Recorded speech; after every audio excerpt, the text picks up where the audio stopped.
paz do Senhor Jesus, meus queridos irmãos. Muito obrigado por estar conosco.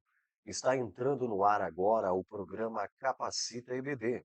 É uma ferramenta voltada para a área do ensino com exclusividade para a escola dominical, que a Igreja Evangélica Assembleia de Deus do Campo de Guaíra, no estado do Paraná, tem para você, querido aluno, professor e amante da escola dominical. Estamos estudando o terceiro trimestre do ano de 2023, cujo tema dessa revista é A Igreja de Cristo e o Império do Mal. E hoje, nesta oportunidade, estaremos estudando a lição de número 2, cujo título desta lição é A Deturpação da Doutrina Bíblica do Pecado. Estaremos pontuando os 3 pontos que esta revista nos traz. Falaremos acerca da teologia bíblica do pecado, da natureza pecaminosa do homem. E todo homem e mulher nascido depois de Adão nasce pecador tensionado para as más práticas. No ponto 2, abordaremos sobre os perigos dos falsos ensinos, até mesmo de naturezas teológicas, que normalizam o pecado. No ponto 3, falaremos sobre o perigo de se deixar seduzir por tais erros. E concluir falando sobre a solução para a regeneração humana, que só é possível através do sacrifício de Jesus Cristo. E para comentar esta lição, está conosco o evangelista Denilson. A paz do Senhor, evangelista Denilson. Oi, senhor Marcelo, tudo bem? Tranquilo. Evangelista Jorge Freitas Pai do senhor presbítero Marcelo, a todos os nossos ouvintes também. e o presbítero Giovanni. Pai do Senhor Marcelo, Pai do Senhor Jorge Freitas, Pai do Senhor Denilson, Pai do Senhor a todos os integrantes do Campo de Guaíra. E para dar continuidade, nós queremos ler com você o nosso texto áureo. E quem fará essa leitura será o presbítero Giovanni. Texto áureo. Por isso, nenhuma carne será justificada diante dele pelas obras da lei, porque pela lei vem o conhecimento do pecado. Romanos capítulo 3, versículo 20. Evangelista Denilson, leia por gentileza a verdade prática da lição. A verdade prática diz assim: o pecado de Adão arruinou toda a humanidade. Contudo, Jesus Cristo pode regenerar eficazmente o pecador. Evangelista Jorge Freitas, por gentileza, leia a introdução da nossa lição, por favor. A queda no Éden transmitiu à humanidade a inclinação do coração humano ao erro. Por isso, a regeneração é o único meio possível de desfazer as consequências do pecado em que a natureza humana só pode ser transformada pela obra de Cristo. Não obstante, por influência de teologias modernas, a doutrina do pecado vem sendo deturpada e enfraquecida. Esse processo abriu as portas para a normalização do pecado em muitos lugares denominados cristãos. Nesta lição, vamos estudar o perigo dessas teologias para a ortodoxia cristã. Na lição de número 1, nós tivemos uma lição de introdução ao trimestre, aonde nós falamos sobre a oposição que existe entre a igreja e o império do mal, que denomina-se mundo. Na lição de número 2 hoje, nós vamos começar a abordar, dentro daquelas divisões que nós tivemos falando na primeira lição, o bloco 2, que fala sobre as visões distorcidas sobre o mundo e sobre o pecado e sobre Deus. Será abordada a lição de número 2, dentro dessa temática desse bloco, e a lição de número 3. E hoje iremos pontuar, dentro dessa perspectiva, falando sobre a deturpação da doutrina bíblica do pecado, sobre a grande realidade que foi apresentada em Gênesis capítulo 3, dos versículos de número 1 a 5, aonde nós temos o relato da queda do homem. A grande mentira apresentada por Satanás naquela feita por intermédio da serpente foi que não existe pecado. A pergunta feita por ele foi: que foi que Deus disse mesmo? E Eva respondendo, disse: nós podemos comer livremente de todos os frutos, mas da árvore que está no meio do jardim dela certamente não comereis. Consequentemente, ela responde a Eva dizendo da seguinte forma: Não, certamente, se você comer do fruto, os vossos olhos se abrirão e serão conhecedores do bem e do mal, como Deus o é. Ou seja, nós temos um intuito de Satanás de introduzir uma mentira, e essa mentira, que foi aceita por Eva, consequentemente também por Adão, deu origem ao pecado original. Nós queremos então dar sequência, dar agora o primeiro tópico, falando sobre o ensino bíblico da natureza pecaminosa. Nós temos 3 subtópicos dentro do primeiro tópico. Falaremos da definição do pecado. No tópico 2, no subtópico 2, a universalidade do pecado. E o tópico 3, ou subtópico 3 do primeiro tópico, a corrupção total. Para comentar esse primeiro tópico, o evangelista Denilson irá fazer. E, evangelista Denilson, comece falando sobre a definição do pecado. Paz do Senhor a todos, evangelista Freitas, presbítero Giovanni. É uma satisfação estarmos juntos, né? E para esta importante aula. E aos os que irão posteriormente assistir, também que sirva de alimento espiritual, né? Sirva de um norte, né? Que nós teremos aí na nossa segunda aula. Nós vamos ver aí essa definição de pecado, e essa segunda aula vai falar então sobre essa deturpação da doutrina bíblica do pecado, né, que na teologia nós chamamos de hamartiologia, né, que é a doutrina do pecado, né? Então, essa deturpação nada mais é que uma má interpretação ou uma modificação, né? E isso a gente percebe dentro do nosso contexto religioso, nós percebemos aí que há uma certa má interpretação consciente, né? Isso daí nós vimos na aula passada, falando sobre o espírito da Babilônia, né? Que nós vimos lá sobre até o problema dessa questão de entrar essa influência desse espírito da Babilônia dentro da igreja.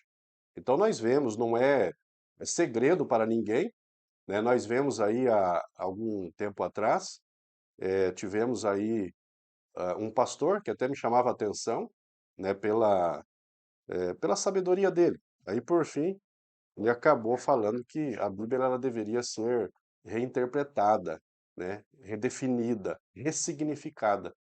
Então, nós vamos ver aí essa definição de pecado, né? O pecado não é algo assim ilusório, algo que está fora desse contexto religioso. O pecado ele é uma realidade, né? Dentro dessa definição, nós usamos mais essa palavra hamartia, que é uma palavra do grego, né, que o Novo Testamento foi escrito em grego. Nós temos essa definição.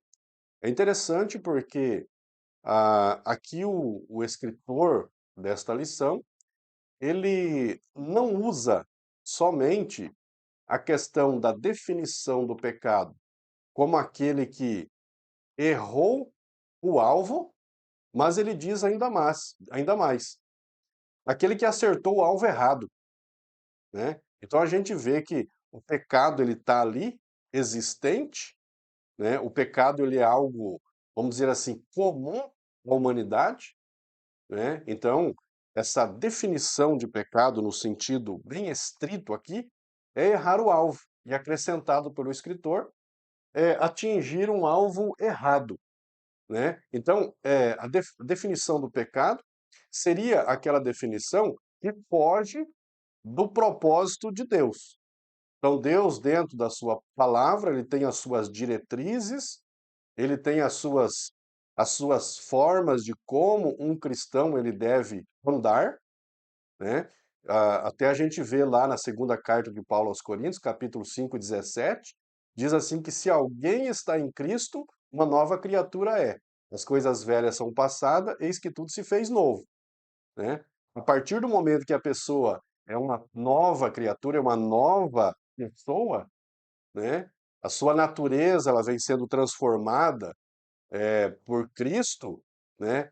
Sabendo que aquela natureza caída ela ainda persiste no ser humano, né? Porque ele não se libertará dessa natureza caída antes da volta de Cristo. A vinda de Cristo para o arrebatamento da igreja será a aniquilação dessa ação do pecado na vida do cristão.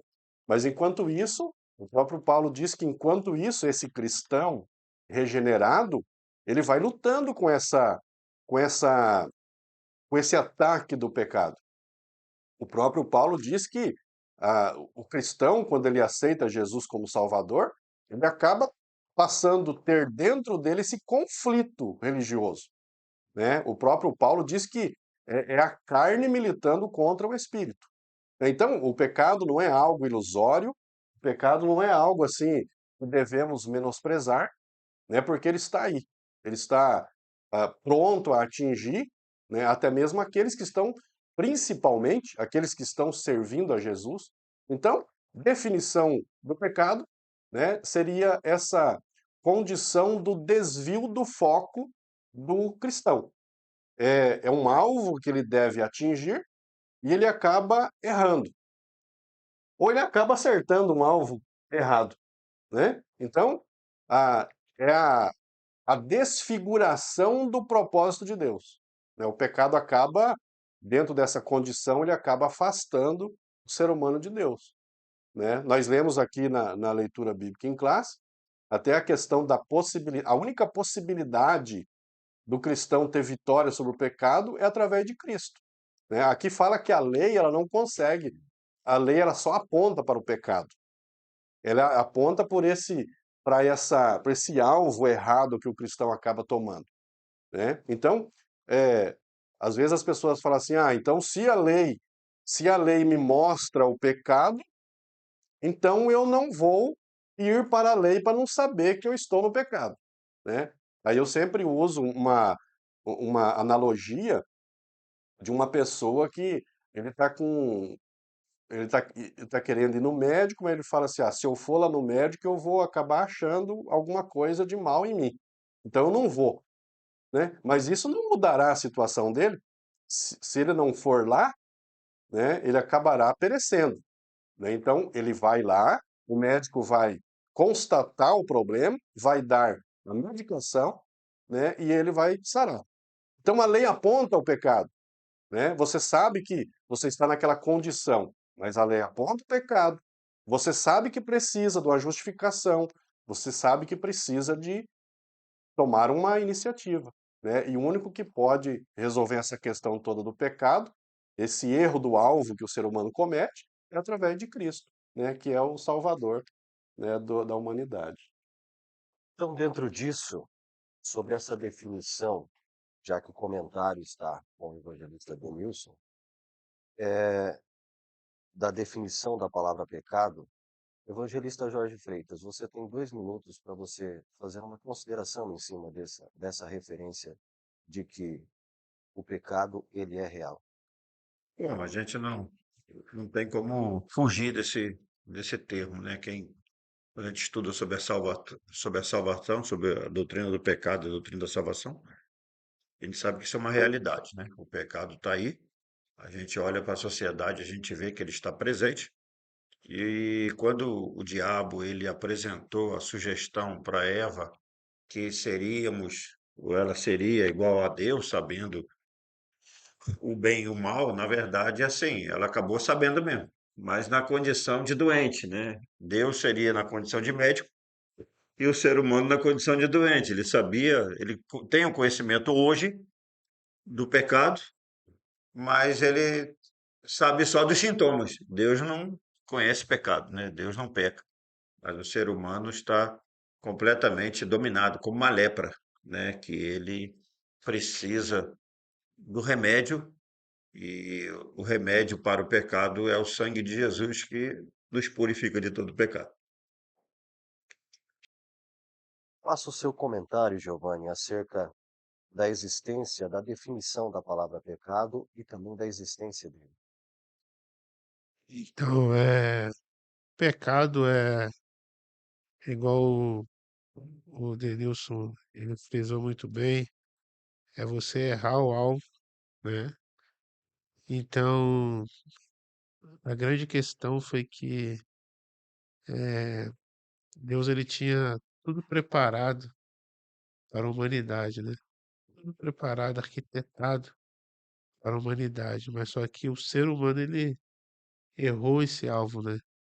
E quando ele se errou esse alvo, aí diz lá em Romanos 5 que por um homem entrou o pecado no mundo, mas só que aí veio a graça de Cristo Jesus, né? E por um homem, né, foi tirado o pecado do mundo. Então, a gente tem que dar graça a Deus e a Cristo Jesus, porque nós como seres humanos, nós estávamos completamente condenados por esse pecado, igual o irmão Jorge Freitas falou, que o pecado é real, entendeu? E ele é real e ele e a- hoje as pessoas, né, a sociedade está tentando relativizar esse pecado dentro das igrejas, dentro da sociedade, né? Então, tendo relativizar, porque achar que tudo é uma relativização, tudo, ou a ética, né? A ética cristã, ela está em crise por causa dessa relativização do pecado. Mas só que o pecado é real, né? O pecado, ele entrou no mundo, mas para a honra e a glória do Senhor, ele foi tirado, né, através do sacrifício de Cristo na cruz do Calvário. Falando sobre a definição da palavra pecado, quando nós olhamos para referências bíblicas que nós temos, nós entendemos que pecado é transgressão contra Deus. Então, em modo resumido, seria isso.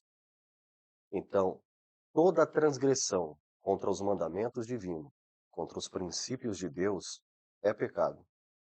Então, quando eu olho para Gênesis capítulo 3, eu entendo que a partir do momento em que Deus ele determinou um padrão para o livre-arbítrio do homem, que era a árvore do conhecimento do bem e do mal, que não podia ser tocada nem comida, ou seja, poderia ser tocada, mas não comida. É, e nós olhamos para a Bíblia e nós vemos que, a partir desse instante, houve uma distorção daquilo que Deus disse. Em Gênesis 3:4, a serpente responde à mulher: certamente não morrereis. Então, hoje, essa é a mensagem que o mundo recebe. Nós estamos falando sobre a doutrina bíblica do pecado original. Dentro desse conceito, a informação que o mundo tem é que o pecado é uma condição social.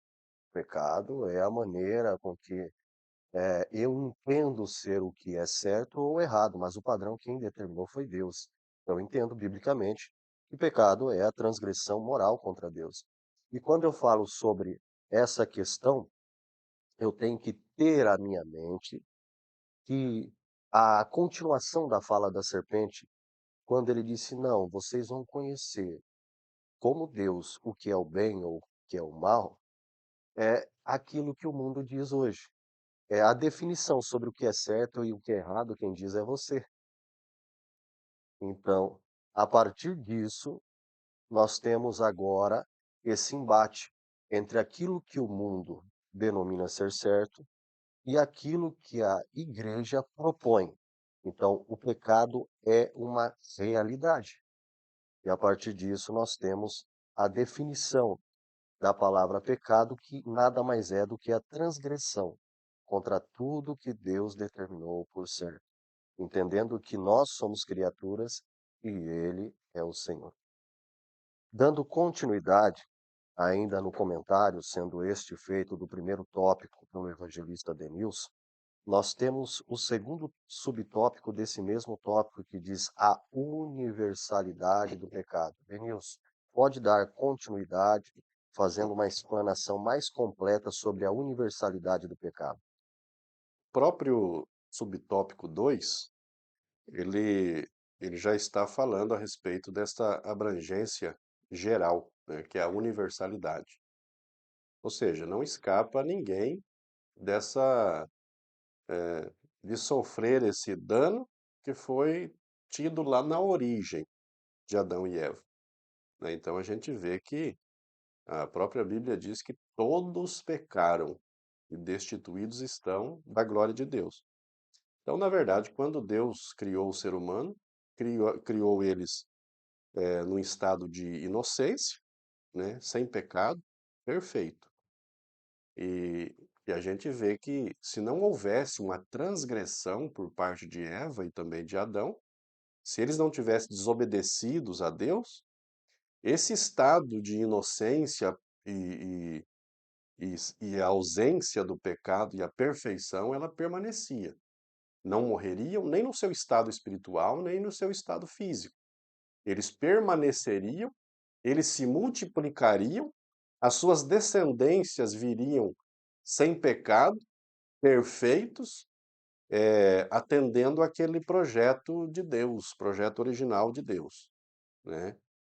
Claro que Deus, como um ser onisciente, ele sabia já de tudo o que iria ocorrer, porque enquanto nós estamos no Cronos, que é essa determinação de tempo, de passado, presente e futuro, Deus está na eternidade.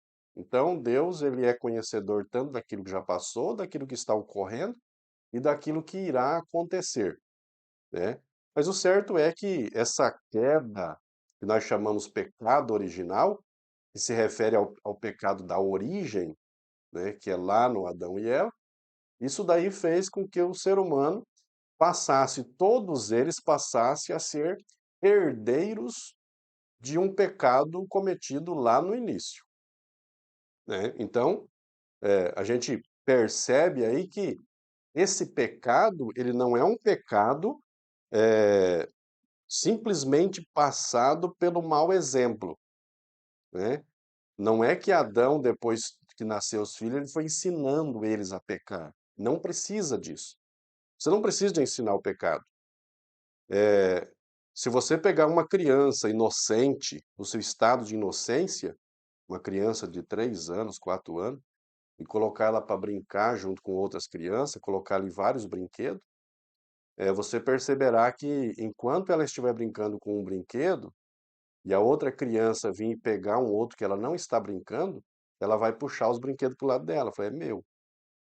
A gente percebe ali que está aflorando ali uma questão egoística, né? Ela está sendo egoísta. E esse egoísmo, ele faz parte de um pecado existente nessa criança, mesmo ela estando no estado de inocência. Ela não sabe que está pecando.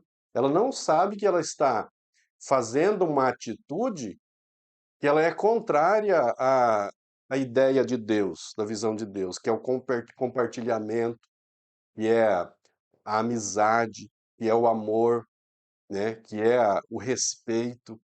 Então, ela não sabe nada disso, mas as atitudes dela mostram que ela está dentro de um estado de pecado original, um pecado herdado pelos pais, né? Então, a gente vê aí que o ser humano, Adão e Eva, eles foram criados dentro dessa perspectiva, sem pecado, perfeitos, né, inocentes, porém, eles tinham livre-arbítrio.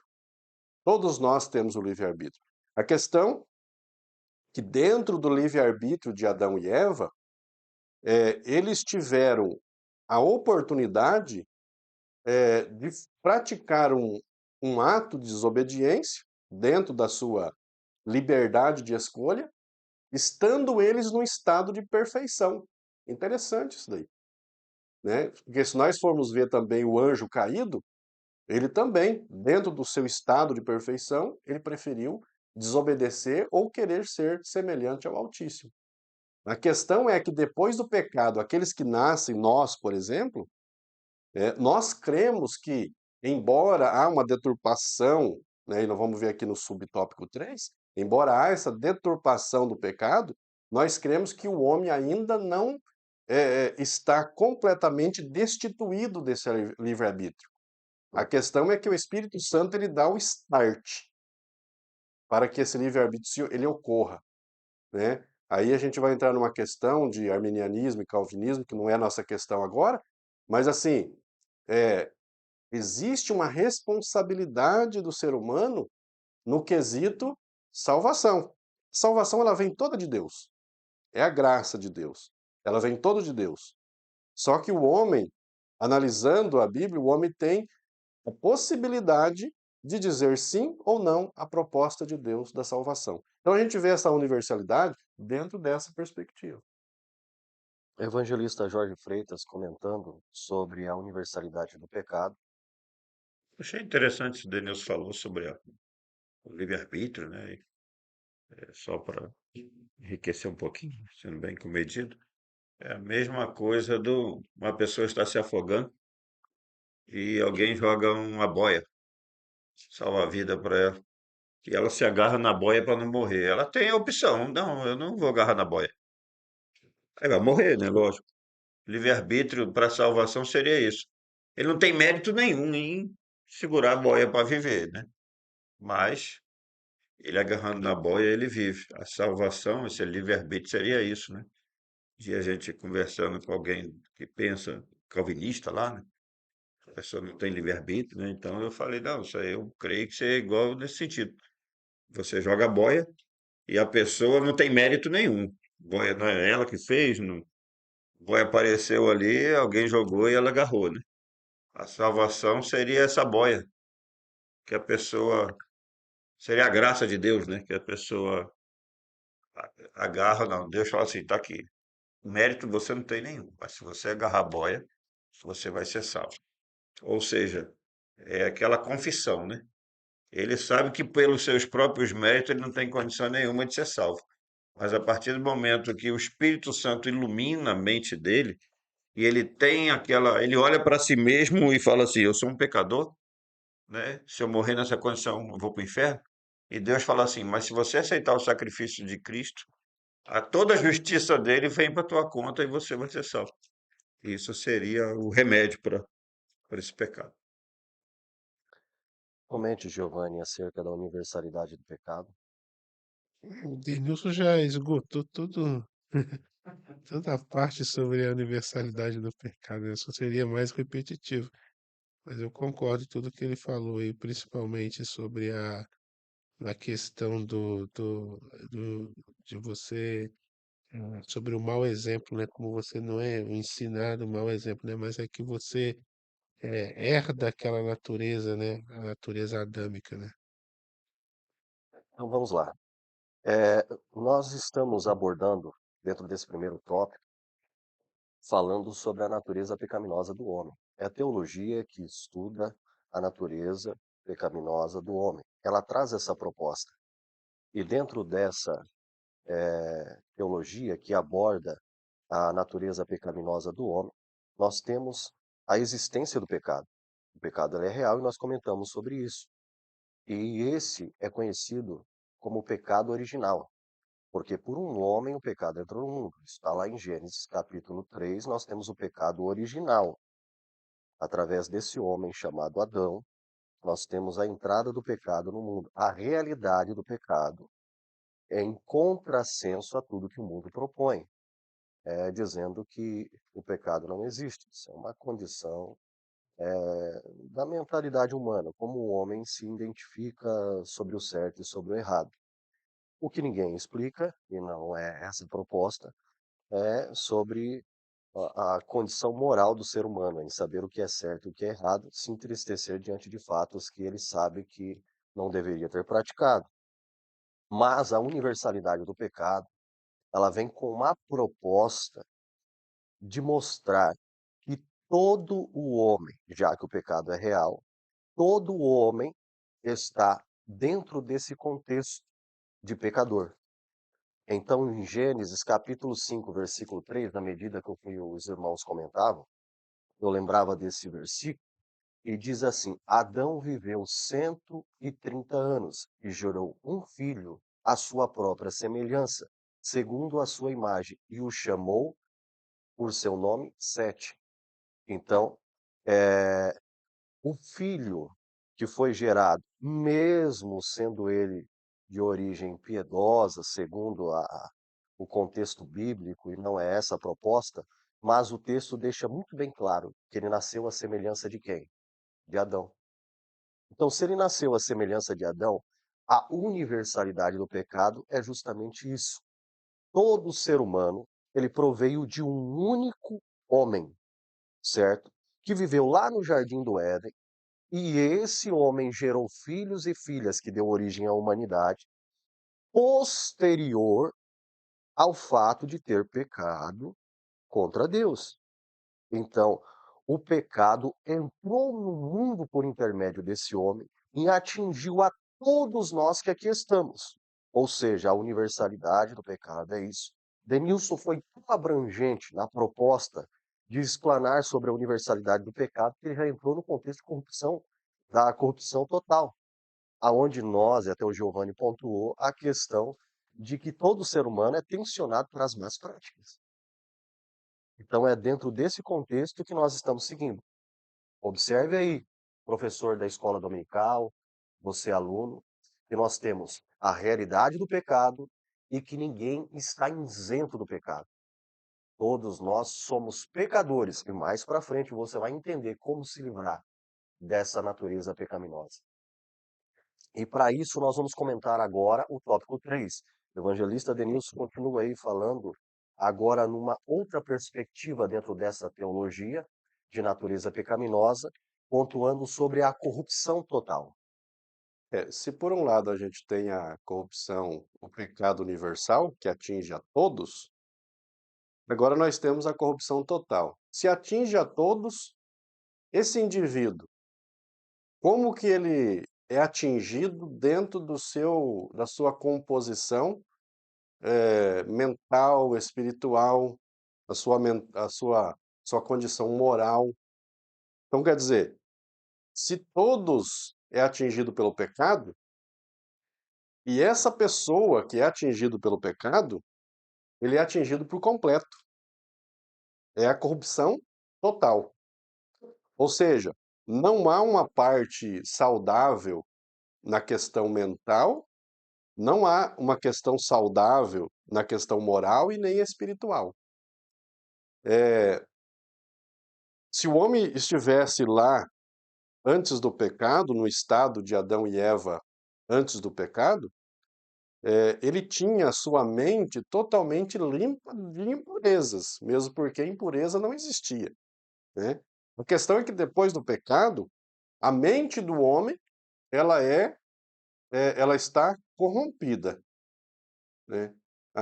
As suas práticas que envolvem os seus a sua organização mental, ele acaba divagando por algumas questões erradas, né?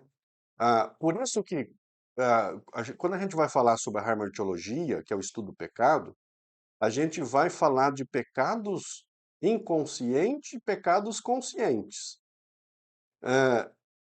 A mente do homem, ela foi deturpada pelo pecado, porque embora ele não queira pensar coisas desagradáveis, ele acaba numa fração de segundo pensando, né? Por isso que a Bíblia diz que não há um justo sequer. E a Bíblia diz assim, que aquele que diz assim, eu não tenho pecado, ele já cometeu pecado, né? Então a mente do homem ela é propícia à divagação. Se a gente estiver lendo a Bíblia, eu acredito que os irmãos já tiveram experiência sobre isso. Os irmãos estão lendo a Bíblia com toda a devoção, com toda a aplicação, e quando ele se dá conta, ele está pensando em coisas não condizentes com aquilo que ele estava lendo e ele não sabe nem o que ele está lendo. Não estou dizendo que ele está pensando em impurezas. Estou dizendo que ele começa a pensar nas coisas naturais. A filosofia ela faz uma divisão assim entre aquilo que é sagrado, aquilo que é de Deus, e aquilo que não é de Deus, ela fala profano. Então, assim, quando eu estou lendo a Bíblia e eu estou pensando algo que não está relacionado à Bíblia, eu estou pensando algo profano, nesse sentido, né? Então acaba que você leu um capítulo e você não sabe que você leu. Isso aí não acontece só na leitura da Bíblia, às Não vezes só na... orando, a gente está Exato, orando sim, e aí você está orando, aí daqui a pouco sua mente devagueia, se perde. se perde. Já que nós estamos comentando, isso aí entra no aspecto de batalha espiritual, né? É um embate espiritual que nós temos. Hum. Então, aí a gente vê a questão espiritual também, que o homem foi, ele sofreu essa deturpação pelo pecado. Inclusive, um texto muito clássico da Bíblia é aquele assunto que Paulo começa a discorrer, dizendo assim: miserável homem que sou, né? O bem que eu quero fazer eu não faço, mas o que eu não quero, esse eu estou fazendo. Né? O homem está dentro dessa condição de debate espiritual, por quê? Porque o seu espiritual foi deturpado. O homem ele tem um anseio pela busca da espiritualidade, um anseio por Deus. Muitas pessoas sentem esse anseio, não sabem o que é, mas é anseio por Deus, aquele que não tem conhecimento da palavra. E a questão da deturpação moral também, que é uma questão é, típica do pecado universal e abrangente a toda criatura, né? Porque a moral se refere à atitude, né? A ética é um conjunto de princípios, de valores que rege uma sociedade, uma comunidade. Ela, ela é, ela é convencionada, mas a ação que fere a ética chama-se moral, né? Então a gente vê hoje, assim, eu vou pegar isso aqui porque ninguém está olhando, né? Já está ferindo um princípio ético, que é não roubar, né? Então, muitas vezes se coloca várias câmeras em alguns lugares, por quê? Porque a moral do ser humano ela está corrompida, né? Muitas vezes essa moral corrompida ela está tão latente na vida do ser humano que nem as câmeras é capaz de inibir a ação, né? Então veja que o ser humano está dentro dessa corrupção total. Rouba até as câmeras. Rouba até as câmeras, né? Então, veja que, mas dentro desse quadro todo, dessa corrupção total toda do ser humano, e já falando naquilo que eu havia já comentado, que o ser humano por si próprio ele não consegue tomar uma iniciativa satisfatória para se aproximar de Deus, aí a Bíblia diz em João 16:8, o Espírito Santo ele convence o homem do pecado, da justiça e do juízo. Quando o Espírito Santo faz isso na vida da pessoa, ele entende todo esse processo, a sua degradação, né? O seu distanciamento de Deus, aí o seu ser começa a se voltar para Deus e começa a entender as propostas de Deus. Aí a Bíblia diz assim, contrariando os calvinistas, a Bíblia diz assim: se hoje ouvirdes a voz do Espírito Santo, não endureçais os vossos corações. Então, a questão é, o Espírito Santo ele te traz esclarecimento e você é capaz de, dentro toda essa informação que o Espírito Santo te fornece, que te convence do pecado, da justiça e do juízo, você é capaz de, através do teu livre-arbítrio, você falar não. Você endurecer o coração e falar não para Deus, né? Mas então, dentro dessa questão que eu abordei, nesse primeiro ponto, definição do pecado. Errar o alvo ou acertar o alvo errado, né? Universalidade do pecado é dizer que todos que nascem, nascem em pecado, né? Basta o entendimento de Nicodemos com a fala de Jesus. Ele começa a elogiar Jesus, fala assim, Jesus diz aí, necessário vos é nascer de novo. E ele fala assim, como que pode eu, um homem velho, entrar no ventre da minha mãe? Aí Jesus fala assim, não, você tem que nascer da água do Espírito. Jesus está dizendo a ele assim, mesmo que você conseguisse voltar no ventre da tua mãe, você nasceria de novo na mesma situação, né? Então a universalidade do pecado é a questão que todos estão envolvidos, são participantes do pecado de Adão e Eva. Não adianta correr. E a corrupção total é que todo ser humano, em toda a sua composição de ser, ela está corrompida, ela está deturpada. Evangelista Freitas, quer fazer algum comentário? Já. Giovanni, Não, já esgotou tudo, todo o assunto, né, Deus?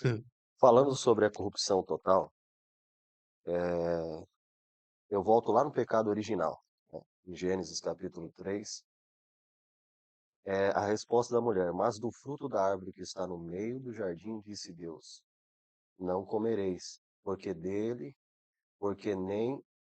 o comereis e nem o tocareis, para que não morrais."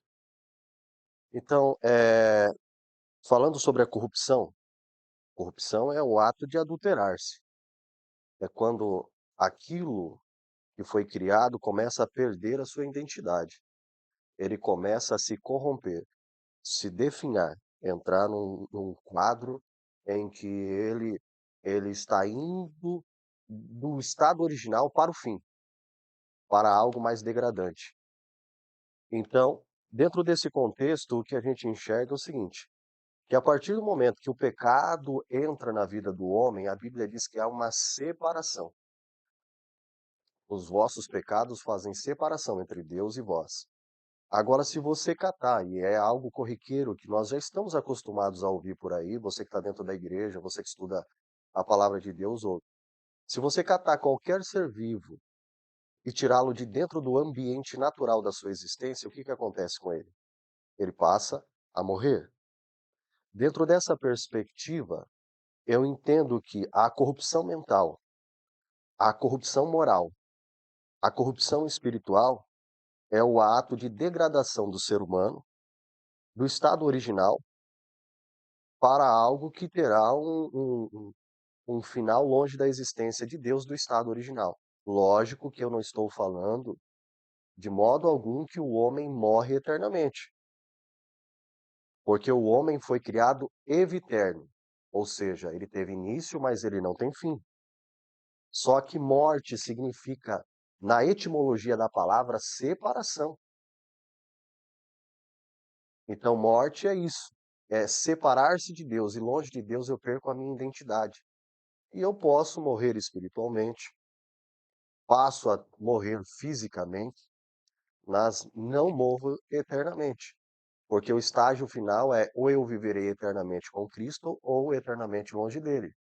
Então, uma corrupção total dentro desse contexto, dessa doutrina, nada mais é do que o ser humano longe de Deus. Ele está tensionado a ser um instrumento nas mãos do diabo para as práticas que o diabo tem. E ele foi homicida desde o início, mentiroso desde o início. Ele transgride tudo que é contra Deus. E o ser humano é um instrumento nas mãos dele. E passa a ser instrumento do diabo e passa a ser escravo do pecado. E dentro disso é que nós encontramos esse conceito. Definição é: o pecado ele existe. A universalidade, todos fomos atingidos. E a corrupção total é que um ser humano longe de Deus, ele não é digno e jamais alcançará obras que agradem o padrão divino. E é dentro dessa perspectiva que eu concluo o primeiro tópico, e nós vamos passar para o tópico de número 2, aonde nós vamos falar das teologias modernas, né? E dentro dessa perspectiva do segundo tópico, falarmos acerca das teologias modernas, nós encontramos os seus respectivos subtópicos. A teologia do pecado social. Evangelista Jorge Freitas, fale aí sobre a teologia do pecado social. Então, quando a gente, antes de mais nada, né, já que vai falar sobre pecado, então, como já foi falado aqui, só relembrando, pecado quem define é Deus, né? Então, O padrão é dele. e não a lei humana, né? Até porque nós estamos vivendo numa sociedade hoje que a Bíblia condena certas práticas, mas hoje a lei autoriza. Então, não é porque a lei permite hoje algumas tipos de aborto, não é porque a lei permite hoje algumas formas de união que a Bíblia condena, não é porque a lei permite alguns tipos de coisas que a Bíblia condena que aquilo passou a ser lícito. Não, passou a ser legal aos olhos humanos, mas continua sendo imoral aos olhos de Deus, né? Então, quem define pecado é Deus, não é a Constituição do Brasil, não é as leis, lei civil, lei penal, nada disso define pecado, né? Então, a gente tem que partir desse princípio. É esse que é o embate da igreja hoje, né? Então a gente entrando nessa teologia do pecado social, né? Esse termo, né? Primeiro a gente tem que ter a consciência que o pecado deixa de ser tratado como espiritual, nessa visão da teologia social, né? Então eles começam a tratar o pecado não como algo espiritual que nos afasta de Deus, mas para algo social. Na verdade, são desdobramentos do pecado original, na verdade, né? Então eles estão, em vez de atacar a causa do pecado, eles atacam a consequência do pecado. Essa é a situação. Então a ênfase deixa, né, de ser sobre o pecado original e passa a ser as consequências que o pecado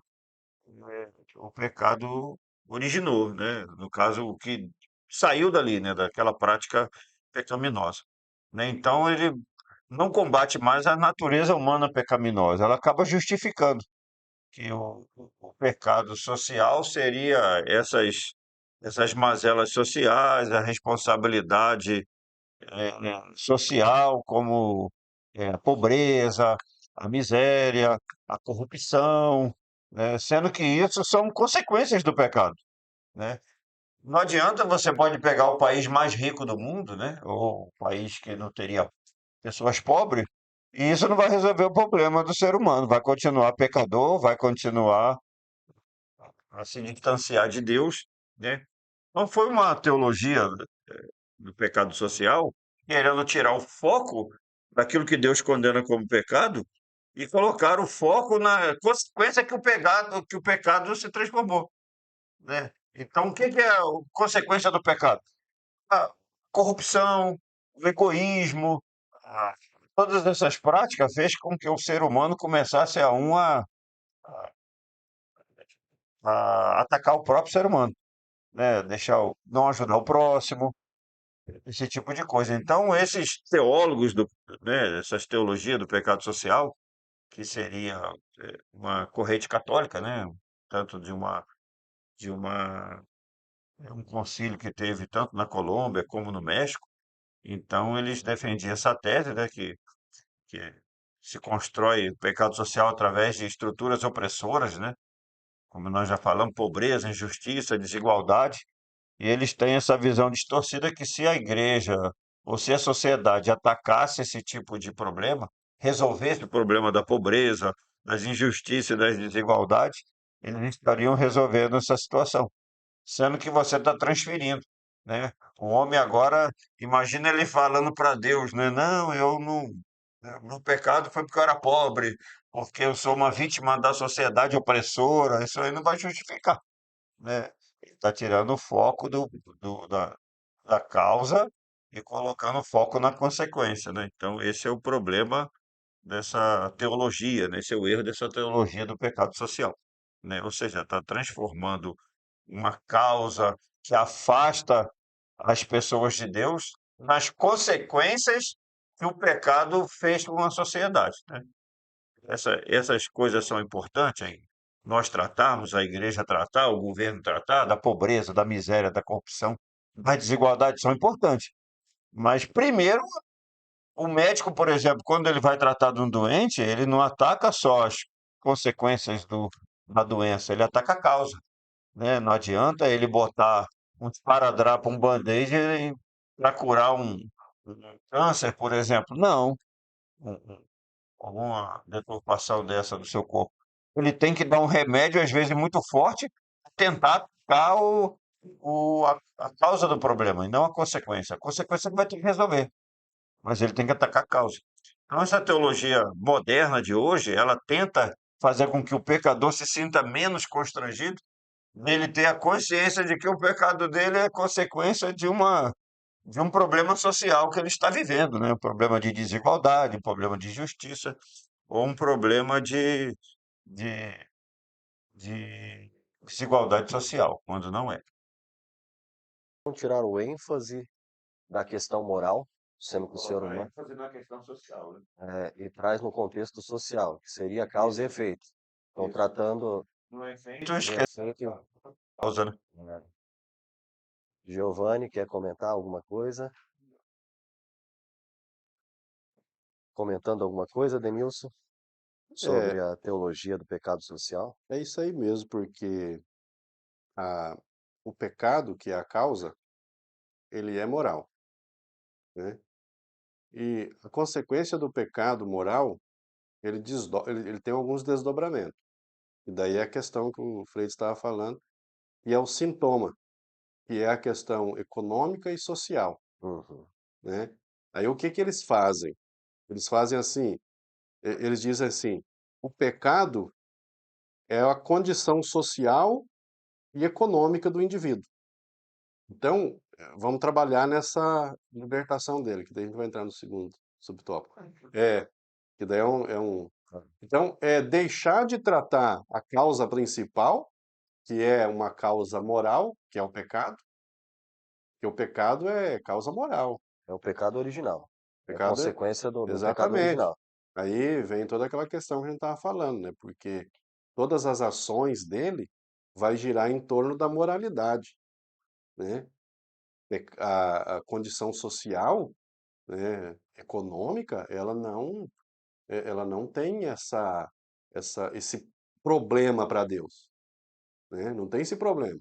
Então não é essa questão social, dizer que a pessoa é desprovida financeiramente, socialmente e tal, né, isso daí não pesa, não é para pesar, não dá para pesar isso daí. Por quê?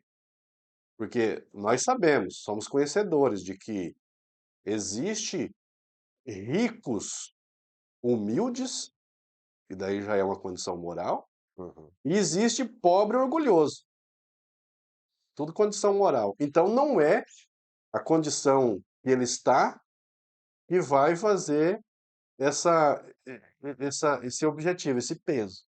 Então aí a gente percebe que o problema não é a questão social e nem econômica, a questão é moral. Então eles esquecem do problema do pecado que é moral e vai para o social. Sobre a teologia da libertação. O que vem a ser isso? Bom, a teologia da libertação, né, ela nasceu dos ideais socialistas de Karl Marx, né, aquele filósofo alemão, né, e Frederico Engels, né, e também através das, dos estudos do italiano chamado Antonio Gramsci, né, que ensinou como é que se implantava essas doutrinas marxistas, que se chama de marxismo cultural, né? Não adiantava só. Karl Marx, a ideia dele era as condições do proletariado, né? O capitalismo selvagem, né? Quem produzia riqueza não ficava com a riqueza. Então, Karl Marx ele tinha essa teoria de buscar libertar o oprimido das estruturas opressoras da sociedade que nós já vimos no primeiro subtópico aqui, né?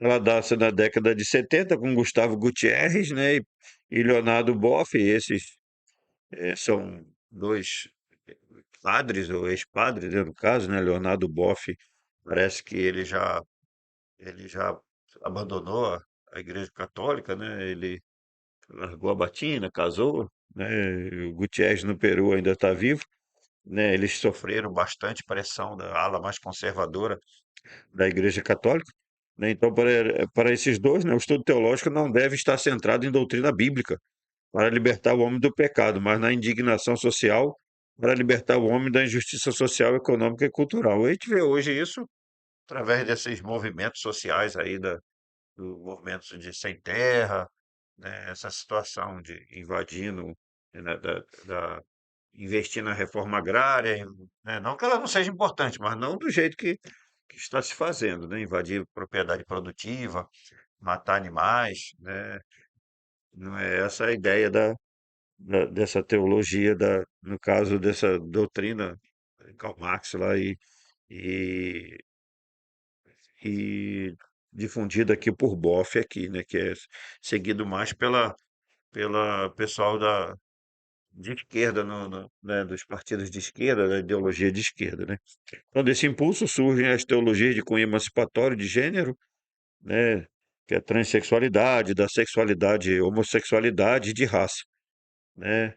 através dessa teologia da libertação, que a pessoa quer se emancipar, ela quer ter independência, ela quer poder lutar pela sua liberdade de expressar a sua sexualidade, né? Então chega até nesse ponto, né?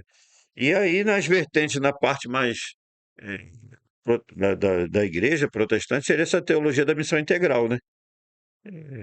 Que eles não assumem, né, publicamente que seria na mesma vertente, mas quando você estuda mais a fundo, você vê que essa teologia da missão integral, né, que é não só pregar a salvação pela graça, pela fé, mas eles dão muita ênfase, né, até demais sobre dessa parte social da igreja também, né.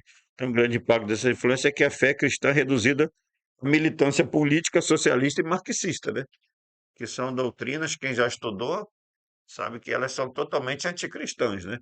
E, inclusive porque o Deus do socialismo e do marxismo, na verdade, eles não creem em Deus. O Deus dele é o Deus da, da- até porque se tiver Deus, né? Como Deus é um ser moral e é um ser que tem princípios, né? Eles creem naquele Deus que tem boca, mas não fala, ouvido, mas não ouve. Seria o ídolo, porque aí não incomoda eles em nada, né? Você põe, tem um Deus que tem boca, mas não fala nada, que não te condena pelas tuas práticas, né? Então seria nessa situação, né? Mas aqui é mais dessa missão integral aqui, teologia da missão integral, ela se reduz a essa militância política socialista e marxista e progressista, né? Que são disfarçadas pela roupagem do evangelho. Inclusive, nós vemos, às vezes, até pessoas muito importantes, ministros dos tribunais superiores, eu já ouvi eles falando, não, nós somos progressistas, né? Por exemplo, a igreja, principalmente a nossa denominação Assembleia de Deus, é uma igreja conservadora, conserva a moral e os bons costumes, né? E aqui, essa ala mais progressista é essa que põe os valores morais do reino de Deus em segundo plano, né? Então, transforma o evangelho em conformismo, criticismo e assistencialismo. Essa seria a, essa teologia da missão integral. Seria a libertação da moralidade burguesa, É, tipo, do padrão do certo e do errado. proibir, vamos traduzir, né? É proibido proibir, né? Pode tudo, né?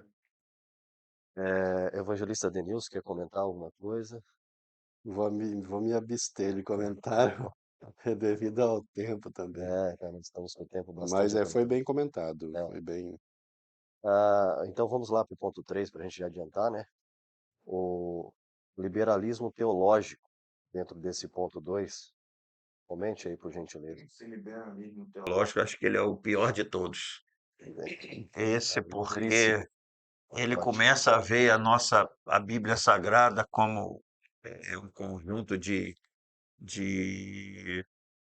como que eu posso dizer, a Bíblia não seria, tudo que aconteceu ali seria real, seria tudo mitológico, né? E aí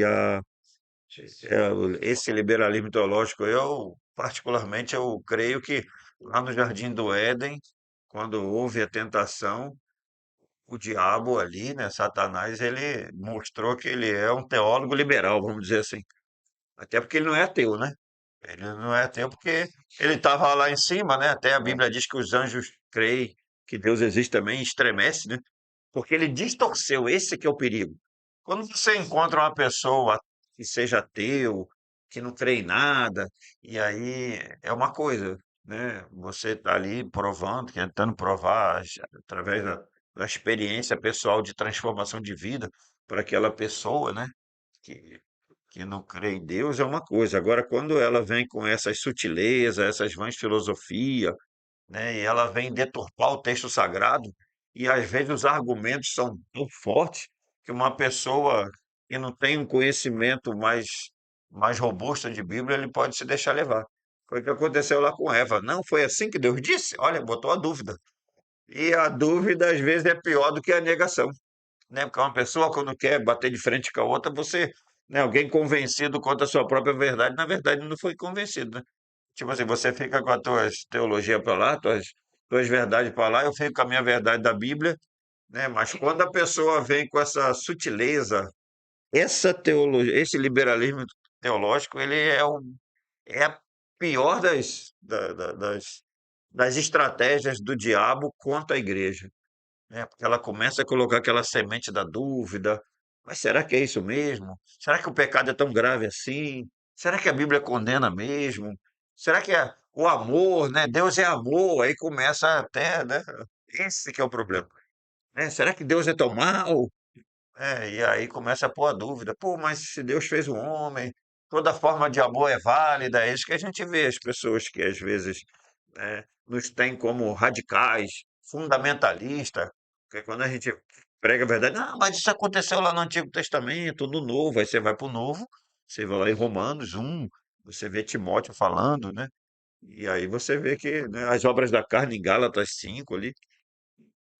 Então a gente pode ver que esse liberalismo teológico é porque ele começa a duvidar da inspiração da Bíblia, né, que se a Bíblia é a palavra de Deus ou se ela contém a palavra de Deus, aí como é que você vai saber o que que é, o que que contém, o que que não é, né? Então esse liberalismo teológico para mim é a, é a forma de ataque mais grave que o inimigo faz contra a Bíblia, contra a fé, contra as doutrinas da igreja e contra a nossa, as nossas convicções. Presbítero Giovanni, comentar? Eu preciso pelo menos 1 minuto Ah, para falar isso aqui. já coça a garganta. É, essa questão aqui, a gente vê que esse liberalismo teológico, ele vem pós-reforma, É, né? muito É, bem posto. a pós-reforma, ele vem com a ascensão do iluminismo e a gente vê o seguinte, a, eu até vejo assim, essa, essa questão, como você pegar umas crianças e colocar diante delas assim bastante doce. Mas você fala assim, você não vai comer agora, você vai ter que esperar o tempo determinado. Aquelas crianças ficam com tanta vontade, elas não vejo a hora de chegar aquele momento. Quando fala agora pode, é a correria. Eu acho assim, a reforma protestante foi uma das coisas, foi uma coisa mais importante que ocorreu. A questão é que teólogos posteriores à reforma, eles vieram com uma ideia racionalista. Você pode ver que esses teólogos eles se fundamentam muito no Immanuel Kant, que era um racionalista. Teologia pós-moderna. É. Então vem tudo isso daí. Então o que que acontece? Você vem de um período de 1000 anos, que é um período de supremacia católica, onde ninguém poderia falar nada contra aquilo que a Igreja Católica, que a partir do quarto século passou a ser a Igreja Católica Apostólica Romana. Romana entrou aí a partir do quarto, quinto século. Então vem aquela supremacia, aquela ninguém poderia falar nada contra. Então fica naquela, sabe, expectativa. Quando vem a reforma protestante, vem esses teólogos que não têm fundamentação bíblica e levado pelo racionalismo, eles acabam menosprezando tudo aquilo que a Bíblia fala. Eles começam a falar assim, não, não é bem assim. Agora, né, agora, como diz assim, agora é nós. Agora é nós, mano, né? Vamos... E começa a mudar a coisa, começa a questionar a infalibilidade da Bíblia, a inerrância da Bíblia, São né? questionados. São questionados. Então, Hum. a reforma protestante foi um marco importante para a igreja, porém, deve-se observar os princípios bíblicos, senão acaba entrando nesse liberalismo teológico. Esse liberalismo teológico não é algo que o nosso ministério adere de forma alguma. Então, nós cremos na infalibilidade da Bíblia. Tudo que lá está escrito é aquilo que o é. Então, não tem um meio termo. O que pode se discutir é a interpretação bíblica, mas jamais o que está contido nas Escrituras Sagradas. Então, nós entendemos que não tem como você entender a Bíblia pela racionalidade humana. Se você aplica a razão, a lógica, muitas definições que se aceita por fé perde a identidade, porque os pensamentos de Deus não são os nossos pensamentos, são mais altos. Lógico que nós temos várias coisas na Bíblia que ela tenta uma aproximação humana para a compreensão do divino. É um aspecto meio dificultoso. mas tudo que está aqui é a palavra de Deus e nós temos que aceitá-lo como aqui está. Então não abre espaço para mais nada. É dentro dessa perspectiva, resumindo, para a gente ir para o final. Porque senão a gente pega e vai falar mais dentro desse aspecto e abre aí várias frentes para a gente falar de vários assuntos. Mas dentro dessa perspectiva, nós vamos seguindo, falando sobre o tópico 3, aonde abordaremos a normalização do pecado. E, e vamos comentar aí o subtópico 1, falando sobre a crise ética e moral. Giovanni, por gentileza, aborde esse subtópico para nós. Crise ética e moral. Eu vou fazer uma pergunta para vocês três aqui, pra vocês raciocinarem junto comigo e com os professores e alunos da escola bíblica. Hoje, uma criança inserida dentro da sociedade, vocês acham que ela não está, que ela não fica perdida? Quando eu falo perdida, em que aspecto eu estou querendo dizer? Em aspectos de moral, dentro do contexto geral da nossa sociedade? Vocês acreditam que essa criança ela está perdida pelo aspecto geral de normas e vigentes e moral que está dentro da nossa sociedade? Porque, pelo que percebe, se eu estou entendendo a tua questionamento, é que essa criança ela está sem referência. Exatamente, exatamente. Agora, por que isso, o Denilson, estou levantando essa questão? Porque é o seguinte, o que a gente vê hoje dentro da sociedade, a gente vê em casa, ele aprende uma coisa, na escola, ele aprende outra coisa.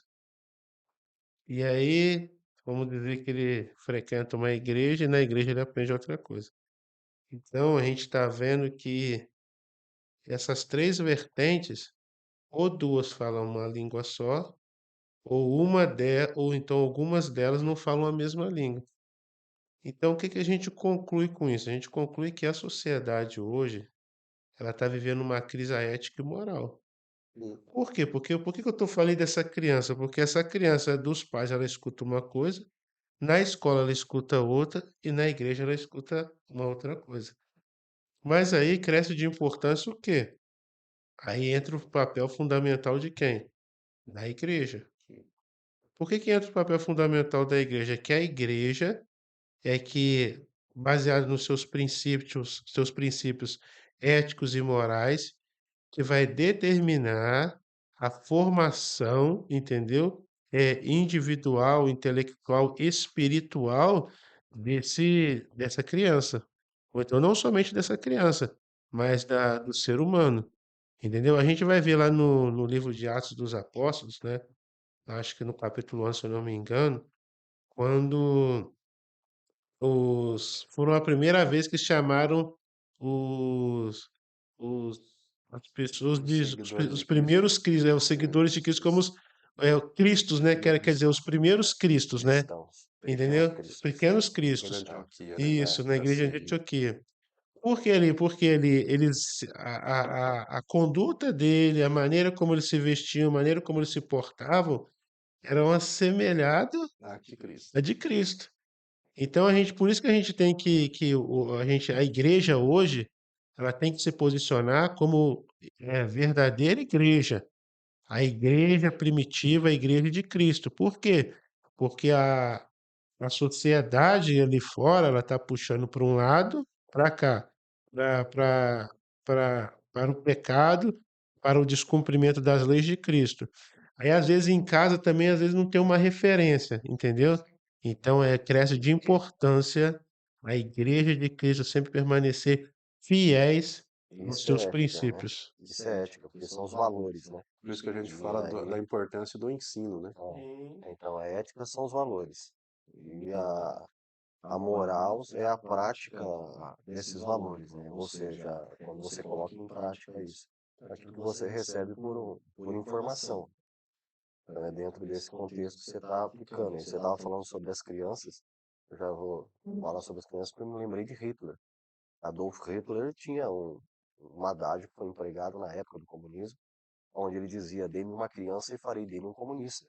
Porque nós temos ali alguém que está desprovido de valores e está numa formação de caráter. Hein? Você está num E aí, campo fértil, né? aí você tem Criança. toda o campo para percorrer. Então é dentro desse aspecto que hoje o mundo está atuando também, né?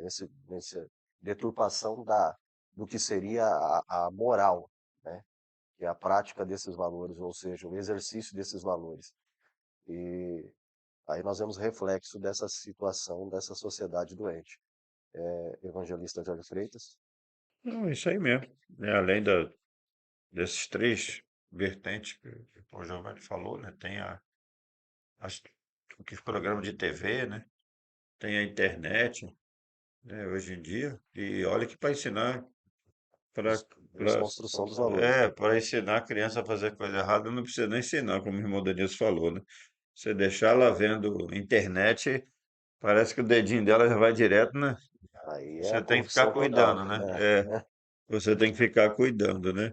E às vezes a gente tem que estar sempre policiando nossos filhos, né? Para poder, que é normal. Daqui a pouco chega em casa, tá lá com um material que não é dele, né? O que que é isso aqui? A gente sabe os materiais que o filho da gente leva para a escola, né? Aí a gente tem que ensinar ele a devolver, né? Se estragou alguma coisa, ele tem que consertar, ele tem que pagar, né? Se ele ofendeu algum amiguinho na escola, ele vai ter que ir lá pedir perdão. Então são esses pequenos atos, né? Essas pequenas atitudes que a gente vai formando esse caráter cristão, né? Nos nossos filhos. A não fazer bullying na escola, não, né? De respeitar os professores, os outros, os coleguinhas, os pais dos outros coleguinhas, a professora, né? Então, isso são esses pequenas práticas que a gente vai formando o caráter de Cristo nos nossos filhos. E dando um exemplo, né? Ele tem que ver nos pais ali, principalmente. Nós não podemos, a igreja tem o seu papel importante, né, na pregação e no ensino do evangelho transformador de Cristo, mas é em casa que os nossos filhos vão ver que aquilo que é pregado pelo pastor lá na igreja, né, é ensinado e vivido dentro de casa pelo, pelos pais, para que os filhos olhem e falem assim, né? É tão bonito, né? É tão bacana quando a gente tem a experiência, né, de alguém chegar para um filho da gente. O que você quer ser quando crescer? E ele fala assim: eu quero ser igual ao papai, eu quero ser igual à mamãe. Isso aí é sinal de que a gente tá no caminho certo, né? Tá ensinando o que é certo. Porque eles sabem o que é certo. Eles podem fazer errado, mas as crianças sabem que quando eles fazem alguma coisa errada, eles sabem que é errado, né? Eles têm essa consciência, né? Então, para se construir um caráter verdadeiro, né, que é o reflexo da ética, da moral do indivíduo, para se construir de maneira que seja alguém que vai dar frutos para uma sociedade, seria então diante dos padrões que Deus estabelece. Né? Não tenho discussão quanto a isso. E vamos falar sobre então sobre a imoralidade. Só para eu voltar um pouco nesse assunto, vocês sabiam que 50% dos jovens americanos, quando eles entram para a universidade, quando eles saem ateus?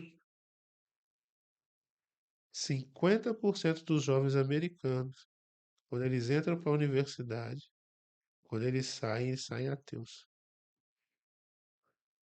Ou seja, é uma lavagem cerebral que tira ali todos os princípios bíblicos da vida deles. Se não Por, houver i- uma boa formação até chegar lá, ele não aguenta a pressão.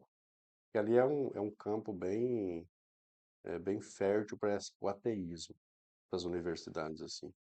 Eles vão ter acesso a muitos filósofos, Uhum, na maioria deles ateus. citamos. Não ataquem os quartéis, ataquem as escolas, né? A proposta hoje é essa, né? O teu filho passa mais tempo no colégio do que na tua própria casa. E o Estado, ele acha-se no direito de cuidar da educação e do desenvolvimento dos teus filhos, né? Não quero entrar nesse mérito aqui, porque senão a gente vai estender mais ainda. mas é dentro dessa perspectiva. Ele estava falando sobre a questão do ateísmo, que ele se fortalece dentro das universidades. Porém, mostra mais uma vez uma importância de um trabalho que nem esse, né? Hoje nós precisamos fortalecer a área do ensino e o ensino bíblico, né? E aí nós teremos o que? Base para que esse tipo de situação comece a se reverter. Dentro dessa perspectiva, nós vamos continuar. A imoralidade sexual. O que vem a ser esse avanço da imoralidade sexual? Mas a imoralidade sexual, né? Ela, ela é mais um dos itens, né? Que mostra que a crise, né, ética e moral da sociedade está completamente abaixo, né, daquilo que devia ser. Porque hoje criou-se uma, como se diz assim, uma, criou-se uma vertente que hoje você não tem compromisso com ninguém, né? Hoje você é dono do seu próprio nariz e você faz aquilo que você quer. Então, o que que acontece? Então, você vê, nesse caso aí, famílias completamente destruídas, entendeu? Você vê que hoje, as famílias são completamente disfuncionais. Por quê? Porque hoje não tem aquela. Você não vê mais hoje a figura do pai, você não vê hoje a figura da mãe, entendeu? Então você vê hoje uma mesclagem de, de tudo quanto não presta, entendeu? Às vezes de dentro de uma casa. Então a gente vai ver assim que essa questão da imoralidade, ela está tomando conta da sociedade de uma tal maneira.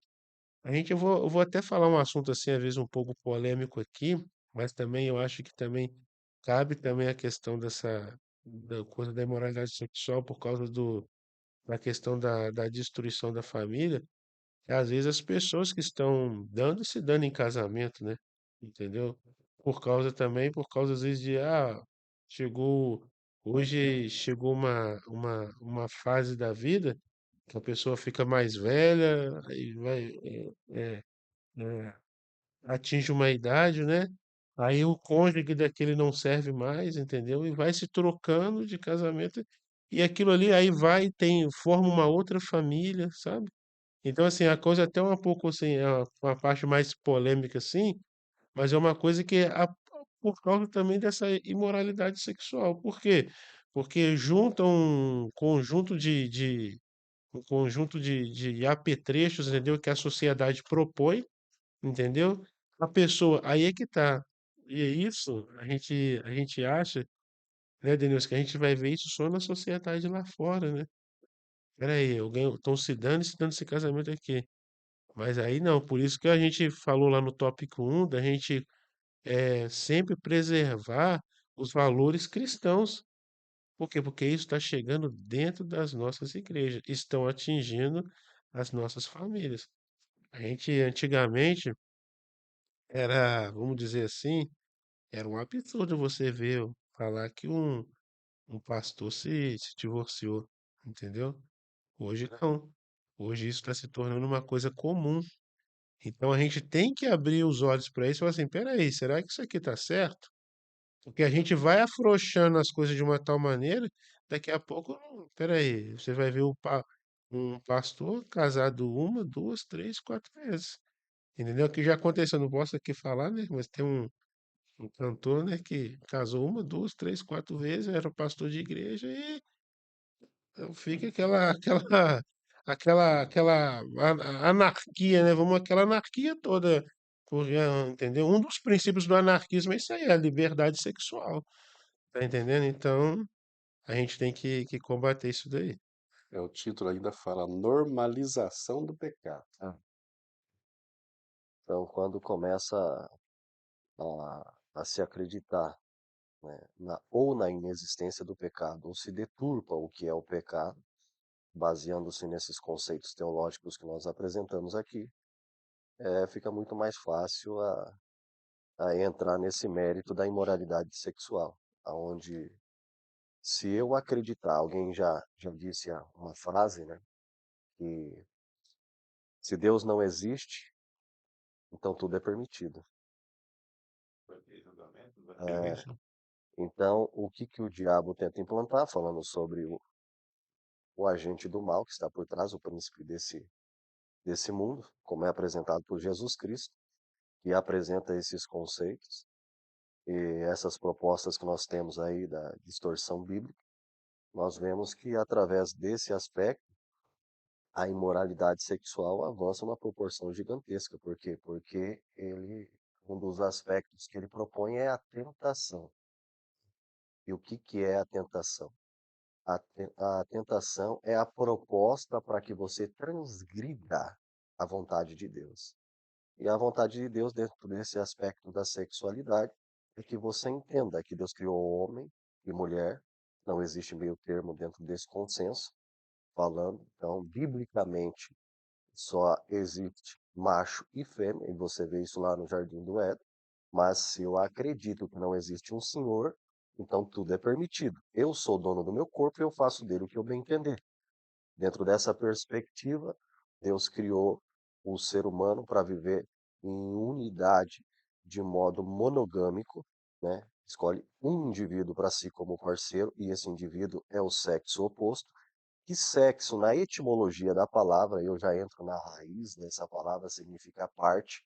Então não tem como dois indivíduos do mesmo sexo se formarem um casal. Por isso que a gente olha lá no livro do Gênesis, e aí você vê Adão fazendo um relato sobre Eva, e ele diz, por isso deixará pai e mãe, unir-se-á a sua mulher, e ambos serão o quê? Uma só carne. Como pode dois indivíduos que são do mesmo sexo formar uma unidade, sendo que sexo significa parte. Eu preciso da parte oposta para que eu me complete. Não tem como. Dentro dessa natureza, eu posso avançar para a deturpação daquilo que Deus determinou, né? Que eu tenha uma parceira, que eu viva de modo com que agrade a Deus dentro da perspectiva que até a minha intimidade sexual serve para louvor a Deus. Não vou delongar demais, se alguém quer fazer mais um comentário, senão nós vamos já partir para a parte final aqui do tópico 3, que é o subtópico 3 também, falando da dessacralização da vida. Alguém quer fazer mais algum comentário? Vocês têm toda a liberdade para isso. Senão eu não vou falar mais aqui. Aí Ah, fala se mais você tempo. me falar, eu fico a noite inteira falando, né? Eu sei tudo, mas é o tempo não. Atividade sexual, desde que a gente entende por gente, né? Desde que a gente era adolescente, sempre existiu.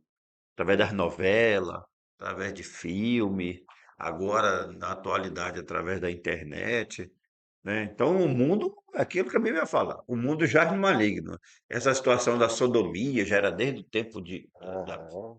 desde a Bíblia lá, rapazes escandalosos, isso aí já tem Hoje naquele já vai para o poliamor.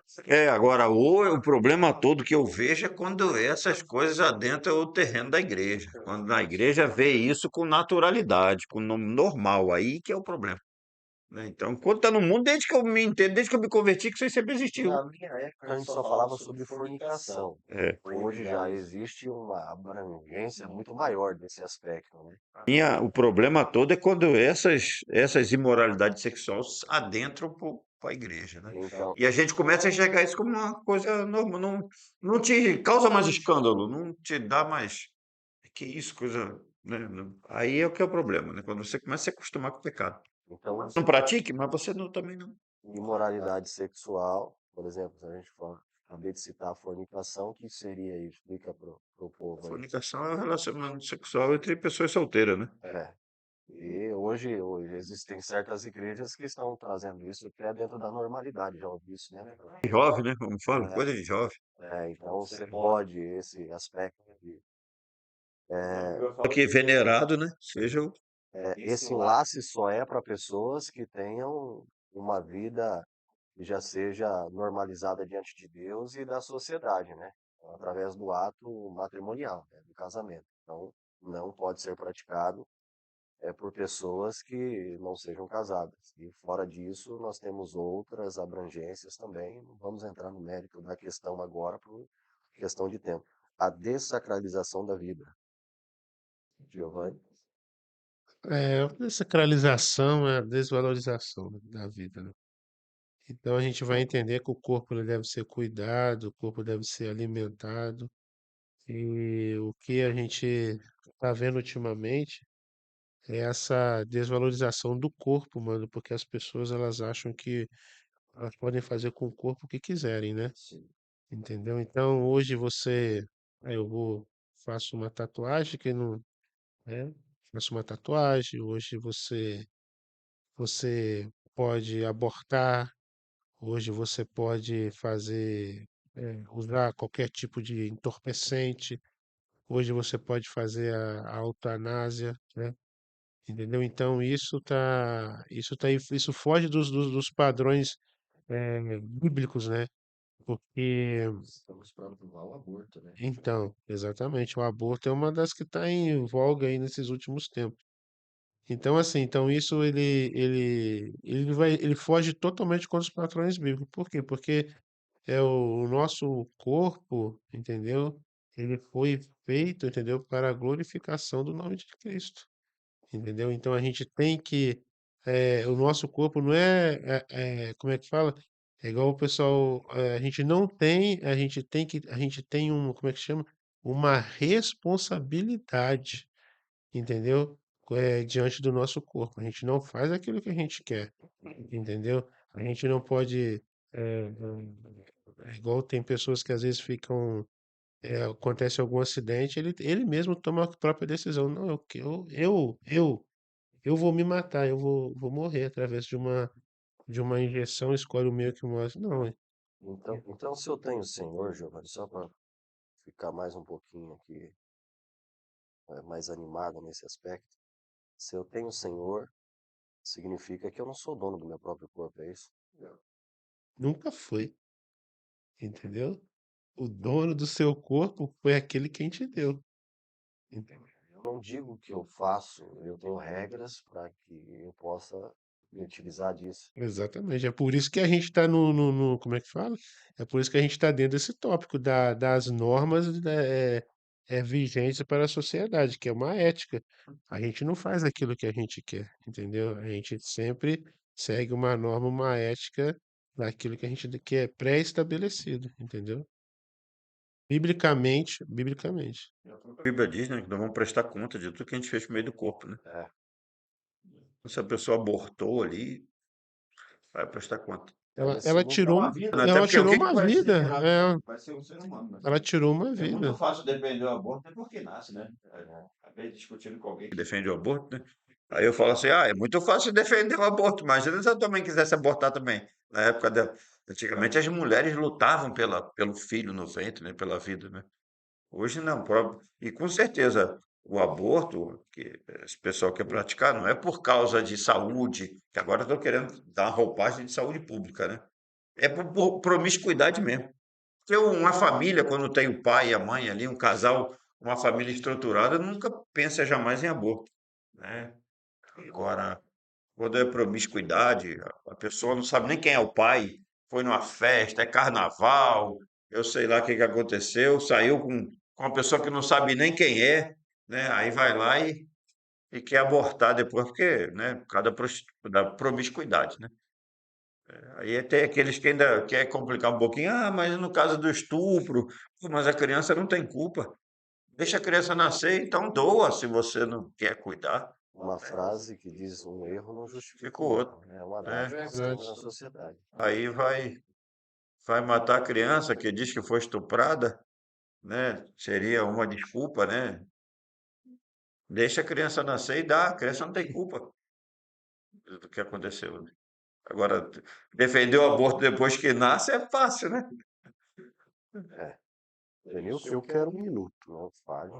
O ponto aqui é a sacralidade da vida. É sacralidade. A Que é vida divino. é sagrada, Não. né? Então, quando eu tenho já a minha estrutura já de adulto, eu tenho que ver o que está danificando aquilo que é sagrado. Então, quando eu me dou a prostituição, quando eu me dou a todas as drogas lícitas e ilícitas, eu estou fazendo algo para dessacralizar aquilo que é sagrado, Rompendo. né? Corrompendo. Então, isso é um ponto.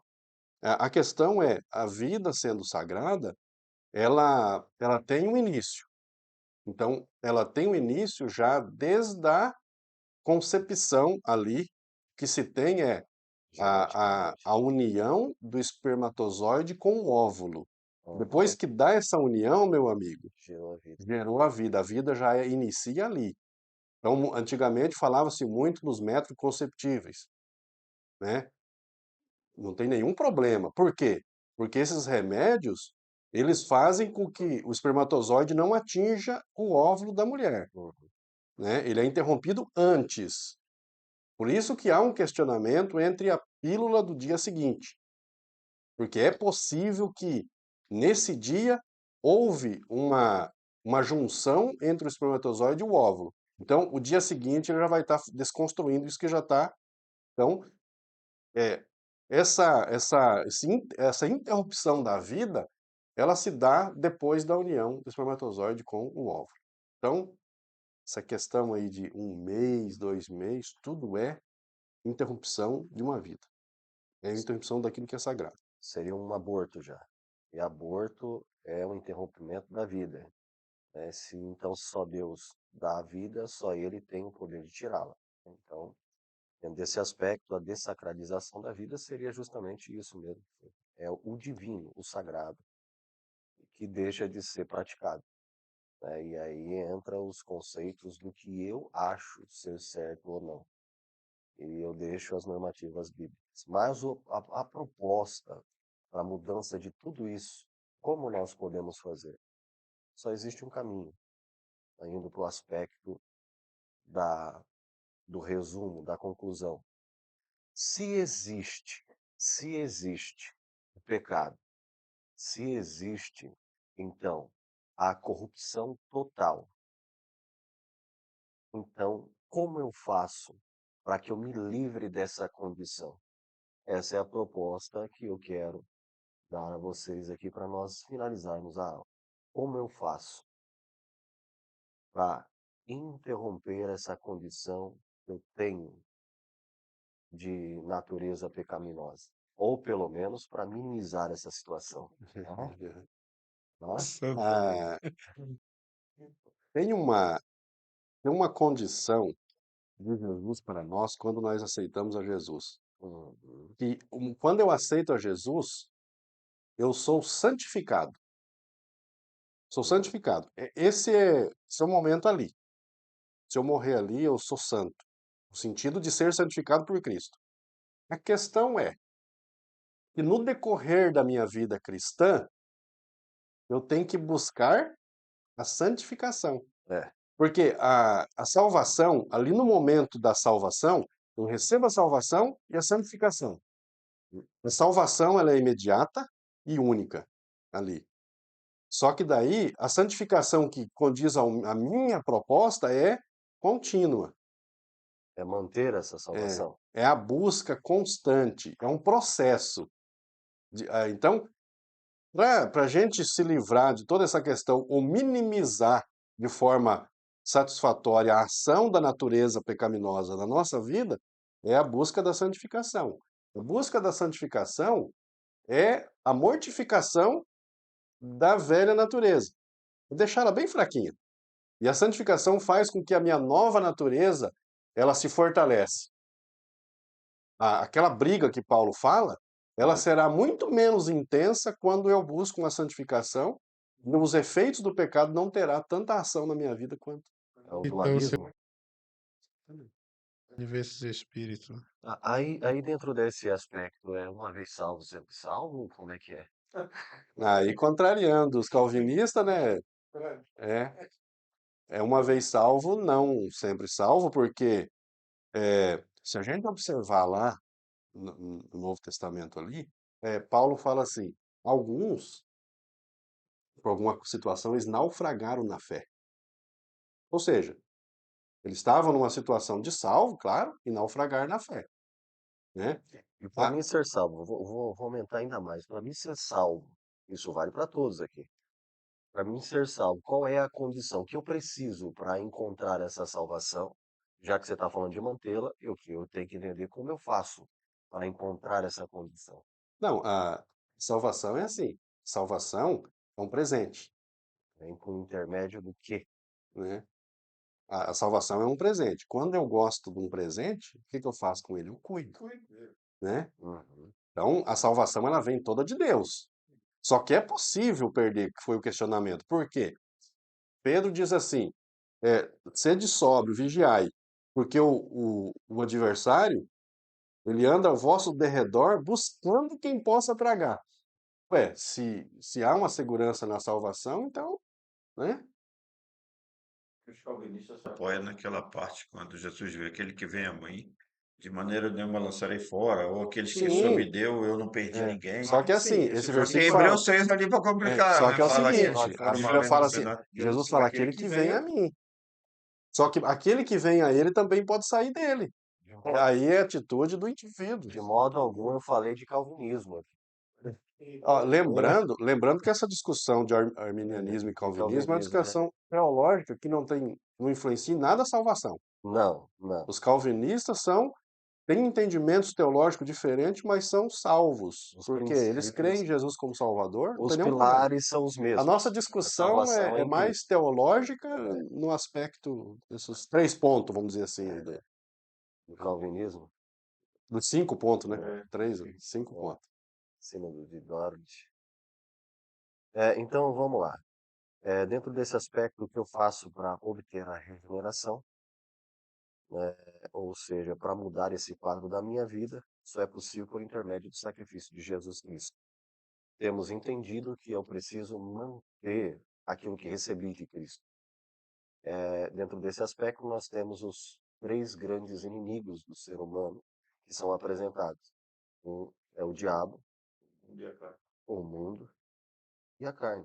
Dentro dessa perspectiva, nós temos esses adversários que vão sempre fazer força contrária. E eu, por mim mesmo, não tenho condição. Só é possível por intermédio da ação de Cristo em minha vida e pela atuação do Espírito Santo em mim. E aí eu vou vivendo de modo que possa agradar a Deus e cada dia sendo melhor.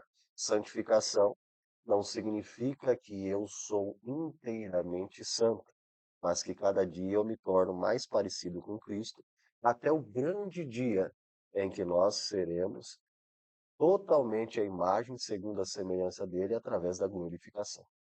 Dentro desse aspecto, entendido isso, que só existe um caminho para o ser humano, nós queremos então perguntar aos senhores se tem mais alguma coisa, se nós vamos concluir aqui a lição de hoje. Convido você para que esteja conosco na aula de número 3 e que Deus abençoe poderosamente a sua vida. Domingo, né? Tá na quarta. É, Muito importante.